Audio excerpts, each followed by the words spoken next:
में जिसका नाम है 1 2 चाचा चा। अब चाचा चूंकि चाचा कई किस्म के होते हैं, एक चाचा बरखुरदार भी होते हैं, चाचा दोस्त यार भी होते हैं, और चाचा बीमार भी होते हैं, और चाचा बेहद प्यार भी होते हैं। कई किस्म के चाचा होते हैं। तो इसमें आपको चाचा के माध्यम से जो भतीजों की जिंदगी में नरक बना है, और फिर नरक से निकलते हुए भतीजे कैसे स्वर्ग के मार्ग पर पड़ जाते हैं, तो ये उस किस्म की पूरी कहानी है। मशहूर कलाकार, साहित्यकार और बॉलीवुड के जाने माने हस्ती आशुतोष राणा आज पटना पहुंचे हैं। जी हां, आपको बताएं तो अपने फिल्म प्रमोशन को लेकर के आशुतोष राणा जो है पटना पहुंचे हैं। तस्वीरें भी हम आपको दिखाएंगे और उससे पहले ये भी दिखाएंगे कि आशुतोष राणा किस तरीके से अपने पूरे टीम के साथ जो है पटना पहुंचते हैं। आशुतोष राणा अपने फिल्म से ज्यादा अपने विलेन वाले रोल के लिए जाने जाते हैं, और जब उनसे सवाल पूछा गया कि भैया आप कुछ ऐसे सायराने अंदाज में, चूंकि आप साहित्यकार भी हैं, अच्छी खासी आपकी कविता जो है वो भी वायरल होती है, पॉपुलर होती है, तो क्यों ना आप इस पे कुछ दो पंक्तियां जो है वो कह दें। जब सवाल पूछा गया आशुतोष राणा को अपने फिल्म प्रमोशन को लेकर के, क्या कुछ कह रहे हैं, हमारे पीछे आप ये बैनर देखिए जहां पर 1 2 चा चा जो नाम है वो है, और अपने पूरे टीम के साथ जो आपको इस वैन में दिखाई दे रहे होंगे जो लोग, वो अपनी पूरी टीम के साथ आशुतोष राणा आज यहाँ पर पहुंचे और प्रमोशन को लेकर के लोगों से बातचीत भी कर रहे थे। हम आपको सीधे लिए चलते हैं क्या कुछ कह रहे हैं आशुतोष राणा और उनके जो टीम मेंबर्स हैं वो। आप चाहोगे कि उसे बार बार देखें, तो बस यही चाहेंगे हम लोग कि एक फैमिली के साथ देखने वाली मजेदार क्लीन कॉमेडी है जो आपको हंसाएगी और आपको अच्छे से एंटरटेन करेगी। Thank you. मैं तो ये कहना चाहूँगा कि जीवन की आपाधापी से अगर थोड़ा सा मन ऊब गया हो और मनोरंजन की तलाश हो तो ये फिल्म जरूर जाके देखिए। वो कहते हैं कि एक मौज आना, तो ये फिल्म देख के आपको मौज आएगी। मुझे करते हुए बहुत मजा आया। मेरी आशुदा का मिलना और ये सारे, मतलब इसमें सबसे अच्छी बात है कि सब एक से एक बेहतरीन लोग हैं जिनकी बेहतरीन परफॉर्मेंसेज हैं। तो आप इसका लुत्फ उठाएं और मजा लें। बस थैंक यू सो मच। और फिल्म में बहुत ही और बढ़िया कलाकार हैं, बहुत उम्दे कलाकार हैं। तो जो भी अनमोल कलाकार हैं जो इस पोस्टर पे नहीं है एक्चुअली, तो हम सरप्राइज के तौर पे उन्हें रखे हैं जो आपको फिल्म में एक एक करके देखने को मिलेंगे। तो इस वजह से सारे लोगों को हम लोग पोस्टर पे नहीं रख पा रहे हैं। Thank you. शूटिंग कहाँ हुआ इस फिल्म का? इस फिल्म की जो शूटिंग हुई है वो लखनऊ, आगरा, इस पूरे पीरियड में लगातार हम लोग करते रहे हैं, और सड़कों पर ही इस फिल्म को अगर ये कहा जाए कि अत्यंत सरल लोगों के जीवन में यदि जटिलता आ जाए तो हमारे जीवन में हास्य उत्पन्न होता है कि सरल लोग अपनी जटिलता से निपटने के लिए जो उद्यम करते हैं वो हमारे और आपके जीवन में कहीं ना कहीं हास्य पैदा करते हैं, क्योंकि वो उनके बस का काम नहीं था और अचानक अपनी क्षमता से अधिक काम लोग, पता लगा कि कोई मूर्ख व्यक्ति अपने आप को परम विद्वान समझकर और बुद्धिमान समझकर उस चीज का निदान करने लगे तो वो जगत में हास्य की सृष्टि करता है। तो ये बिल्कुल वैसी ही तमाम चीजें हैं कि मंगल कार्यक्रम से शुरू होने वाली फिल्म अमंगल के मार्ग पर पड़ जाती है और फिर फिल्म के अंत तक आते आते आप वापस मंगल के कार्यक्रम को संपन्न करवा देते हैं। तो ये उस किस्म की फिल्म है और बहुत आनंददायक फिल्म है। इस फिल्म की विशेषता ये है कि एक होती है कि परिवार के प्रति जो हमारा भारतवर्ष का मूल भाव है कि परिवार कैसे एक दूसरे के साथ बहुत मजबूती के साथ जुड़ा रहता है, कि आप भले ही असामान्य व्यक्ति हो लेकिन इसके बाद भी अगर परिवार आपके साथ मजबूती से जुड़ा है तो वो उसको असाधारण सम्मान देता है, उसके प्रति असाधारण सुरक्षा के भाव से भरा रहता है, उसके प्रति अनुपम प्रेम से भरा हुआ रहता है। तो जब किसी ऐसे व्यक्तियों को जो कहीं ना कहीं कठिनाई के रास्ते पे चल रहे हैं तो उसके साथ परिवार उसको अकेला नहीं छोड़ता, परिवार पूरा का पूरा उस व्यक्ति के साथ उस कठिनाई के मार्ग पर पड़ता है, और भले ही उस एक व्यक्ति की कठिनाई पूरे परिवार की कठिनाई का कारण बन जाए लेकिन पूरा परिवार मिलकर उस कठिनाई से कैसे निपटता है, जूझता है और फिर निकलने के बाद उस व्यक्ति को भी बचा के ले आता है और स्वयं को भी बचाता है। तो ये इस किस्म का एक प्रमाइस है हमारी पूरी फिल्म में, जिसका नाम है 1 2 चाचा चा। अब चाचा चूंकि चाचा कई किस्म के होते हैं, कि चाचा बरखुरदार भी होते हैं, चाचा दोस्त यार भी होते हैं, और चाचा बीमार भी होते हैं, और चाचा बेहद प्यार भी होते हैं। कई किस्म के चाचा होते हैं। तो इसमें आपको चाचा के माध्यम से जो भतीजों की जिंदगी में नरक बना है, और फिर नरक से निकलते हुए भतीजे कैसे स्वर्ग के मार्ग पर पड़ जाते हैं, तो ये उस किस्म की पूरी कहानी है जो लगातार यात्रा में चल रही है। यात्रा में ही चाचा जी की मुलाकात या हम भतीजों की मुलाकात शोभा 440 से होती है। अब 440 का मतलब ये होता है कि झटका, तो अगर 440 रास्ते में मिल रहा है तो निश्चित रूप से बड़ा झटका होगा। उस झटके के बाद कैसे कहानी पूरी की पूरी घूम जाती है, तो ये आपको इसमें यात्रा कितने किलोमीटर की थी? यार अब यात्रा तो मतलब यहाँ से अपना मोतीहारी से आप रांची तक की कितने किलोमीटर? राहुल गांधी से कम थी भारत जोड़ो यात्रा।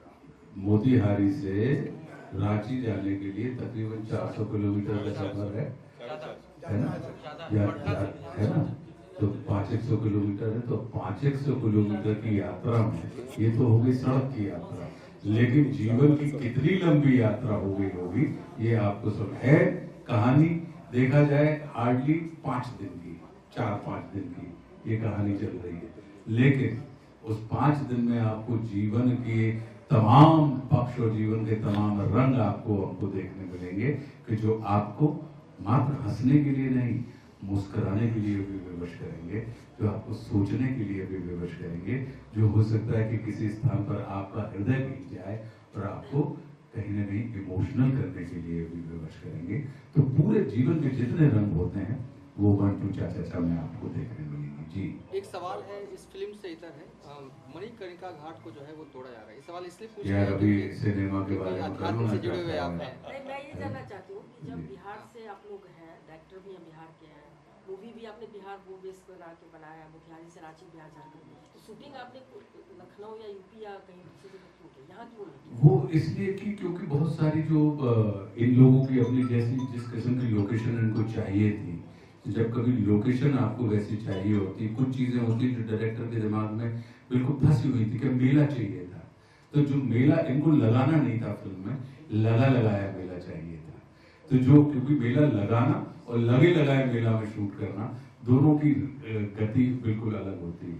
अब जिस किस्म का इनको जो पुलिस स्टेशन, बिल्कुल ऐसा पुलिस स्टेशन चाहिए था जो वर्किंग पुलिस स्टेशन है, लेकिन इतना ऐतिहासिक और प्राचीन है कि वहां पर भूल के भी संभवतः कभी कभार पुलिस वाले आते हो। तो अब ऐसी स्थिति जो लोकेशन जब देखने मिलती है, आपको एक ऐसा ब्रिज चाहिए था जहां से ऊपर से अगर आदमी नीचे कूद रहा है तो जिंदा बच जाए पानी में। तो अब वैसी वाली स्थिति है, क्योंकि इनका पूरा मन था कि इनको VFX का इस्तेमाल नहीं करना था, इनको किसी भी ऐसी चीज का इस्तेमाल नहीं करना था जो हम लोग आज के दौर में फिल्मों में इस्तेमाल कर लेते हैं। ये चाहते थे कि सारे, अब जो हमारी वैन है, जिस वैन को आप देख रहे हैं, ये सचमुच में वैन भी अपने आप में किरदार, और ये इतनी ही जर्जर हालत में वैन है जितनी जर्जर, इसमें सब कुछ है लेकिन कुछ आवश्यक चीजें नहीं है। लेकिन अब उस वैसी वैन अब चाहते, तो फिल्मों में तो हम लोग अक्सर यही करते हैं कि गाड़ियां अच्छी रख लेते हैं, बाहर से उसको बिगाड़ देते हैं, लेकिन नहीं, इनका मन ये था अभिषेक का, रजनीश का, कि अगर आप गाड़ी चला भी रहे तो आपकी आंख में और आपको चलाते हुए वो भय व्याप्त रहे कि आप ठीक गाड़ी नहीं चला रहे हैं, आप कोई टूटी हुई गाड़ी चला रहे हैं। इस टूटी हुई गाड़ी के माध्यम से आपको अपने निश्चित समय पर और निश्चित स्थान पर पहुंचना है। तो वो आप कितना ही अभिनय कर लें, वो इनकी टेक थी। इनका ये मानना था कि अगर हम आपको ठीक गाड़ी दे देंगे तो आप भय की या अलर्टनेस की आप एक्टिंग करेंगे, जो कि ठीक नहीं लगी। और हम नहीं चाहते कि आप एक्टिंग करें। और ये सत्य है कि जो इन लोगों ने गाड़ी चलाई है वो मतलब स्टार्ट करने से लेकर ही भय अंदर आ जाता था कि अभी हो गई स्टार्ट, अभी चल पाएगी कि नहीं चल पाएगी, कितना चल, और फिर निश्चित स्थान पर रुक पाएगी कि नहीं रुक पाएगी। तो उसके लिए अंदाज हो गया था इनको कि अगर मान लीजिए आगे जाकर 25 फुट बाद रोकना है तो 25 फीट पहले से ही उसको रोकने के प्रयास शुरू हो जाते थे। तो कहने का अर्थ ये है कि इनका ये मन था कि जो भी चीजें हैं वो ऐसी हों कि जो सुरक्षित भी हों, लेकिन कुछ हमको फिल्म में खड़ा ना करना पड़े, सेट ना लगाने पड़े। और इसी कारण अगर आप देखेंगे ये जो इन लोगों का कैरेक्टर है, इनका जो कैरेक्टर है वो क्या है, नार्कोटिक्स ऑफिसर है लेकिन सस्पेंड है। तो इनकी अपनी दौड़ है। हर इस फिल्म में हर व्यक्ति जो है वो किसी के पीछे भाग रहा है, लेकिन उसके पीछे भागने के कारण सबके अलग अलग हैं। अब वो भागते हुए अलग अलग कारणों से जो लोग भाग रहे हैं, तो इस कारण ये फिल्म जो है वो कहीं ना कहीं बड़ी रोचक और मुझे करते हुए बड़ा परमानंद प्राप्त हुआ, क्योंकि मैंने ऐसा किरदार आज तक आपने मुझे इंटेंस रोल में देखा होगा, आपने मुझे ओवर पावरिंग रोल में देखा है, आपने मुझे डोमिनेटिंग रोल में देखा है, लेकिन आपने इतने लाइट रोल में और इस किस्म के अतरंगी रोल में आज तक आपने मुझे नहीं देखा होगा। तो मेरे लिए ये एक अभिनेता के रूप में ये अपने आप में बड़ा एक्साइटिंग और चुनौतीपूर्ण था, आनंद देने वाले था। क्यों? क्योंकि इसमें आपको स्वयं को तो तोड़ना ही है, साथ में आपके द्वारा निर्धारित तो किए गए किरदारों की इमेज को भी तोड़ना है, और आप रियल भी लगे, आप परफॉर्म करते हुए ना लगे, आप बिहेव करते हुए लगे। तो वो तमाम चीजें इसके अंदर हैं। क्या आपके लिए टफ पहले वाले रोल थे या ये वाला रोल था? हमारे लिए तो ये वाला रोल भी बहुत टफ है। चर्चा करते समय भी संसार में हर चीज कठिन होती है, और संसार में कोई चीज कठिन नहीं होती। हमारे लिए रोल कठिन और वो नहीं होते, चुनौतीपूर्ण और एक्साइटिंग होते हैं। अभिनय का लागत कितनी लगी है? जी, लागत क्या पड़ी है इस फिल्म को बनाने में? क्यों बताएं? अभिनय के दौरान बिहारी भाषा को लेकर प्रॉब्लम हुई कि नहीं, समस्या हुई कि नहीं? बिहार के लोग जैसे बोलते हैं बिहार की भाषा इतनी अच्छी है, अगर आप देखें कि सर्वाधिक टीवी चैनलों के ऊपर अगर किन्हीं लोगों की सबसे ज्यादा इंटरव्यू चलते हैं तो किनके चलते हैं, और आज से चलते हैं, कब से चल रहे हैं? तो ये बिहार की भाषा, आप कहते बिहार भाषा तो हिंदी है, लेकिन बोलने का तरीका इतना मीठा है, इतना रोचक है कि आपके कानों को वो कहीं ना कहीं सुख देता है। और यही कारण है कि लगातार आप देश के किसी भी हिस्से में चले जाइए, आपको बिहारी लहक और लटक आपको बोलते हुए सुनने के लिए मिल जाएगी।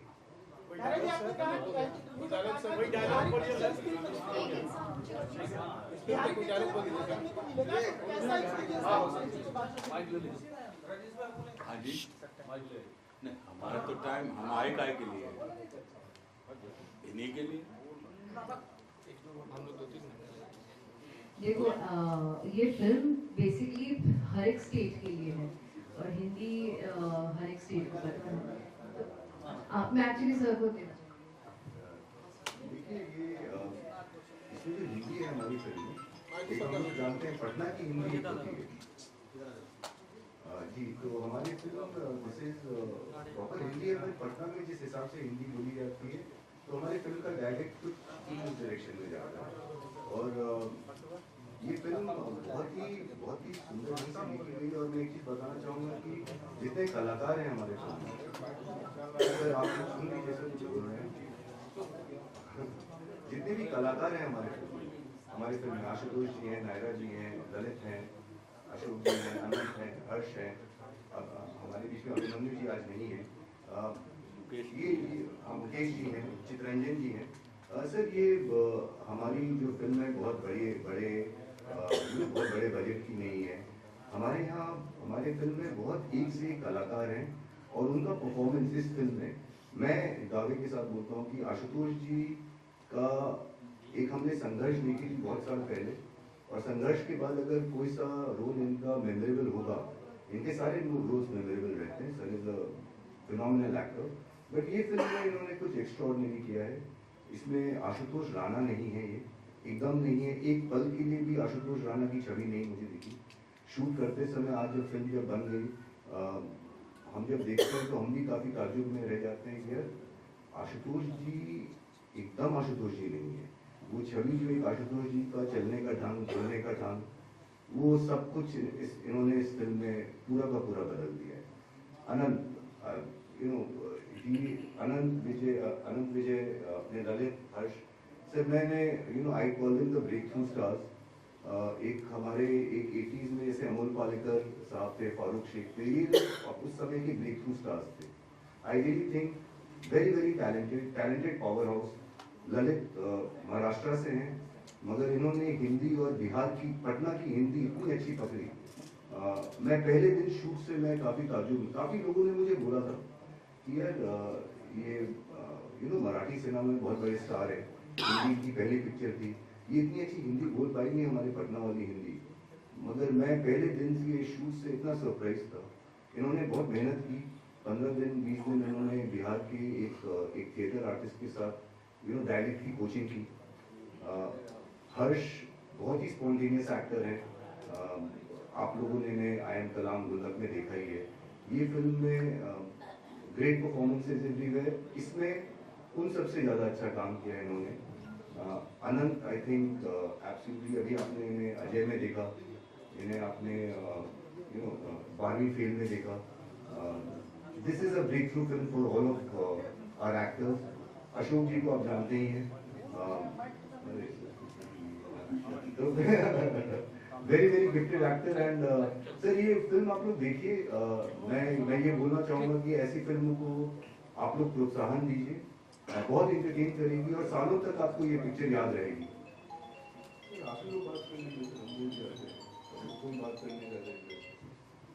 Thank you. कोई और क्वेश्चन? एक सवाल है आपको सर से। आप हमेशा सीरियस रोल में पब्लिक आपको देखी है, इसमें कॉमेडी में आप नजर आ रहे हैं, तो क्या मतलब अलग लोगों को मतलब यही तो यूएसपी है सर, यही तो यूएसपी है एक सर एज अ कलाकार। अगर आपको सीरियस रोल में मैंने आपके मन का रंजन किया है, आपको अच्छा लगा हो, तो आपको चाचा के रोल में भी आपको देख के मेरे प्रति मोहब्बत और आपकी बढ़ जाएगी और आप कहेंगे कि वाह कितना अद्भुत लड़का है, मन लगा के साथ मैंने काम किया। और सर एक और चीज़ बताना चाहूँगा, हंसाना बड़ा मुश्किल काम है, बड़ा सीरियस काम होता है। ये जितने भी कलाकार हैं, हमारी बहुत सिचुएशनल कॉमेडी है, कोई भी हंसाने की कोशिश नहीं कर रहा है हमारे पिक्चर में। सिचुएशन ऐसी है कि लोगों को हंसी आएगी। सर हंसाने का काम बड़ा सीरियस है। आशु जी पूरे फिल्म में हंसाने की कोशिश नहीं कर रहे हैं, बहुत सीरियसली इन्होंने कॉमेडी को निभाया है। मुझे नहीं लगता है कि आशुतोष जी जितने इंटेंस हमारी इस पिक्चर में थे, उतने ही इंटेंस ये संघर्ष और दुश्मन में भी थे। एज एन एक्टर इंटेंसिटी आपको, चाहे आप ह्यूमर कर रहे हो, चाहे आप सीरियस रोल में हो, चाहे आप डरा रहे हो, एक्टर अपना इंटेंसिटी नहीं। तो आपने सुना, तो फिलहाल के लिए खबर में इतना ही। कैमरा जर्नलिस्ट दीपक के साथ मैं राजनंदिनी, न्यूज़ 4 नेशन, पटना।